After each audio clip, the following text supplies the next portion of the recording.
ప్రభుత్వం మరొక కొత్త యాప్ తీసుకొచ్చింది. ఆ ఒక్క యాప్ తోటి నువ్వు బస్ టికెట్ బుక్ చేసుకుంటావా, ట్రైన్ మెట్రో టికెట్ బుక్ చేసుకుంటావా, లేకపోతే ఏదైనా గుడికి పోవాలంటే గుడిలో లైన్లకు సంబంధించి క్యూ లైన్లకు సంబంధించిన టికెట్ బుక్ చేసుకుంటావా, దర్శనానికి సంబంధించిన టికెట్ బుక్ చేసుకుంటావా, జూ పార్క్ టికెట్ బుక్ చేసుకుంటావా, వాట్ ఎవర్ అన్నీ ఒకే వేదిక మీద మీ టికెట్ ద్వారా ఇవ్వబోతుందట.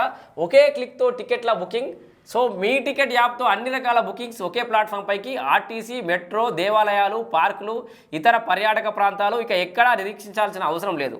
యాప్ ప్రారంభోత్సవంలో మంత్రి శ్రీధర్ బాబు అంటుండు, మీ టికెట్ యాప్తో తెలంగాణలోని 15 ప్రముఖ దేవాలయాలు, 129 పార్కులు, 54 బోటింగ్ ప్రదేశాలు, మెట్రో, ఆర్టీసీ, మ్యూజియంస్, జూ పార్కులు, ప్లే అండ్ ఎంటర్టైన్మెంట్ జోన్స్కు సంబంధించిన టికెట్లు ఒకే క్లిక్తో బుక్ చేసుకోవచ్చని మంత్రి శ్రీధర్ బాబు తెలిపారు. ఇక ఇంకేముందు ముచ్చట, గురువారం సెక్రటేరియట్లో మీ టికెట్ యాప్ను ప్రారంభించి మాట్లాడారు. జిహెచ్ఎంసీ పరిధిలోని కమ్యూనిటీ హాళ్ళు, జిమ్లు, స్పోర్ట్స్ కాంప్లెక్స్లను ఈ యాప్ ద్వారా బుక్ చేసుకోవచ్చని, ఎంచుకున్న లొకేషన్లో చూడదగిన ప్రదేశాల సమాచారం సైతం ఇందులో ఆటోమేటిక్గా కనిపిస్తున్నదని పేర్కొన్నారు.